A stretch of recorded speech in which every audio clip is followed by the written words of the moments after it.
okay, starting with 5K as a fifth grader to where you are today, what did that journey look like? Yeah, I know it probably seems like my entrance into the ultra world was abrupt, as I maybe have seemed like I've only been doing it for the last couple of years. But yeah, when you think about that, it actually started in fifth grade. It's actually been quite a long process and a long gradual build up to those distances. So I did middle school cross country on the Pollard team, and did cross country in high school. Shout out to the Needham Rockets. Yep. We had these like great yellow singlets that we'd wear that were great looks. And I ran in high school. I ran cross country. I had a really great coach who was really supportive and kind and made a really positive environment, which now hearing a lot of my peers' stories, I'm so grateful I had that environment, because although high school cross country was a stressful time for me, it was something that stress was self-induced. So I took the time in college to just run on my own, to not run with a watch. I didn't run with a watch for like 5 or so years, to fall back in love with the sport. But I did have a positive team experience in my high school team. And then before I left for college, I really wanted to run the Boston Marathon as like an ode to my home in Boston before I go off to school. So I ran the Boston Marathon my senior year of high school.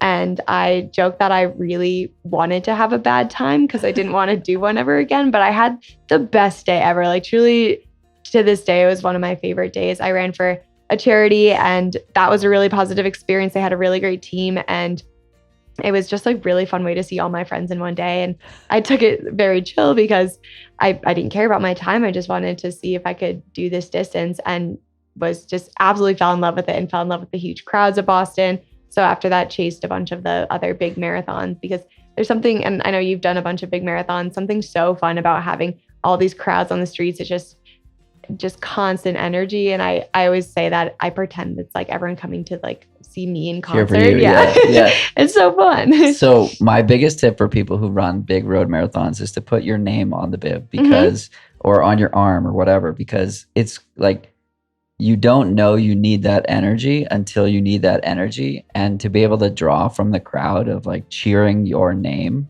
is so cool. 100%. My mom told me that before my first one. And so the morning of Boston, has a Sharpie and she's going at my arm, and then she goes, "Oh no." I was like, "What?" She's like, "I spelled your name wrong." My own mother spelled my name wrong. I have an H in my name, so she just wrote like a little H on the corner. She jokes that like she was more nervous than I was. But yeah, then it just went from kind of doing hobby marathons, and then after college, I decided I was ready to strap the watch back on and see if I wanted to try being faster. And so I started training more intentionally after college, and then COVID hit. And I think that was really what allowed me to train longer miles, is I had these weekends where I had absolutely nothing to do, no obligations. And so would just run all day and do back-to-back long runs. And then it started to feel really good and became the norm. Those first few weeks and months of 2020 were awful and great in some ways, pending your circumstance. And I went to the Cape. I was living with my parents, and it was like I was I'd run in the morning and bike in the afternoon. It was like camp. Meanwhile, Kate, you just met my girlfriend, was in an ICU working as a nurse. And so it's like the juxtaposition of like, we get to just play versus everything else is just like, it's just wild. But anyway, for those who are able to take advantage of like not a lot going on, like I was logging like 18-hour training weeks, and I was like, what am I doing? This, like, not training for anything, but I was just having so much fun doing like 18 to 20 hours between running and biking. And and I noticed too, because there weren't any social obligations, I was getting so much sleep, and so that actually allowed me to put in those huge miles. So when did you link up with Megan? I reached out to the Roaches. Megan squared. Yeah. I reached out to the Roaches January of 2022. So it was right after I ran Bandera 100K. That race was definitely a shock to the system, in the sense that it was the most competitive race I've ever done. It was really the first competitive ultra I'd done. And I was also dealing with some kind of strange heart issues at the time. So I realized it was probably a good time to reach out to a coach if I wanted to do this sustainably at a high level and make sure that the heart stuff wasn't connected to maybe overtraining. And got connected with them, and David was like, I think you'd be a really good match with Megan. I'd heard really good things about their training philosophy. I was doing a lot of research, and sense of my research was more looking at podiums of big races and then looking into who was coaching those people. Just like all the Roaches. It was all the Roaches. I was like, well, I can't not reach out to the Roaches. Right. And it's been a really great year and a half now. One of the things you said a few minutes ago was you were ready to put the watch back on and refine your love of running. Can you talk about that gap and what happened there, and sort of how you found that mojo again? Yeah, so that was a very interesting time in my relationship with running, as running was always something that relieved stress for me, and that in high school I found myself buying so heavily into it and focusing so much on my performance that it became an anxiety inducer. And that was a real bummer, to have something that usually brings you up in your day to being the thing that you just are thinking about all day. You're not paying attention in class because you're just dreading this workout coming or dreading this meet that you have over the weekend. And I think I thought when I went to high school that I'd want to run in college. And after my sophomore year, I realized that would be a terrible idea for me personally. I just wasn't enjoying the sport of cross country. I would have this like horrible, I'm sure other people know that feeling of like cramping in your stomach on the starting line when you're so incredibly nervous. So I didn't want that, but I knew that running was still something that was so important to me.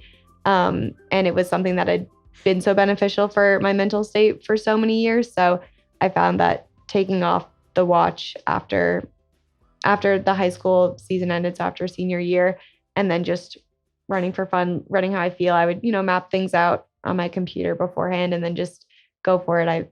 I found that was incredibly beneficial. And I ran alone for most of college too. And I think that was great for me, one, because it allowed me to really find this meditative relationship with running, but also there was no one for me to compare myself to. It was just, how does my body feel today? What do I feel like doing? It's so interesting. So what you said about the, we run because we love it. And when it's in a place where it's creating stress versus relieving stress, that's a time to pull back or evaluate or speak with a coach or your coach. And so I just went through that February and March of this year, where like so many things came to a head. And I was like, running is creating the stress that it's supposed to be relieving. And so, I took the watch off. I stopped running, period, and then reintroduced it basically just whenever I wanted to versus feeling obligated to do it. And it's like so fun to get back to a place where like I look forward to it again. And if someone's listening to this and they've never experienced that, kudos to you. That's awesome. But if you're listening to this and you're like, wow, I'm like really stressed about this upcoming race, or I'm really stressed about getting out the door on a regular basis, you don't have to do that. Nobody's forcing you to do it. And so many of us run because it's like, it brings us joy and allows us to adventure. And I wanted to protect that feeling at all costs. It sounds like it was a similar thing for you. And so for me, the easiest way to protect that was to stop and reassess and then figure out how to reintroduce. And I'm going to chat with David about the reintroduction process tomorrow. And it's just like, it's so counterintuitive that sometimes the best thing for you to progress is to stop. And so I look at it as the metaphor of like a bow and arrow, like pull back to spring forward, or a boomerang. You can't be peaking all the time. Right. You need to take time to rest. And especially, I think if you aren't racing often, races can be helpful in that sense because they cause you to rest afterwards. There's an actual, written mark in the Forced calendar recovery, when you're going to rest. But if you're just running without anything on the calendar, you don't necessarily remember to do that. Yeah. Yes, and even if you are racing, I think so many of us race a lot in that if you look at the regular calendar of a road runner, they're doing like 2, 3, 4 marathons a year now. And the pros are barely doing 2. And then trail running, it's like 4 to 8 races a summer. I used to go to North Face 50, which was originally it was the first weekend of December in San Francisco. And it was a hugely competitive race. It was a 50-mile race. And it was basically like whoever was still not broken that season would show up and like throw down some really fast racing. And sadly, that series ended, I think, in 2019 or 2018. But anyway, it was just like a war of attrition to get to the start line because it was like a December 5th race. And these seasons are so long. And so it's cool to see the vibe changing a little bit in favor of racing less, long-term longevity. Yeah. And it sounds like you're a fan of that early on. Yeah. And I definitely had maybe a blip in that last year when I was getting really excited about these competitive races. And I think bit off more than I could chew because at the same time I signed up for Bandera, I also signed up for Canyons because I was like, oh, if Bandera doesn't go well, I want something They're like 2 else. months apart. Yeah. And I found myself really broken after Bandera, really mentally and physically. I'd also done the CIM marathon a month before Bandera. So it was a lot. But I had this race that I had paid money for. I told people I was doing it. It was on the calendar. And so I felt obligated to do it. And it was a really complicated time in my relationship with myself and with running because when I had first gotten into ultras, I'd promised myself that I was only going to do this as long as I loved it because it is such a taxing sport. And it's kind of crazy to go out and run 50 miles or 90 miles a week. And it can really put some damage on your body. And so I want to make sure that I have a healthy relationship with it. But those couple months in between those races, I was very blatantly going against that. And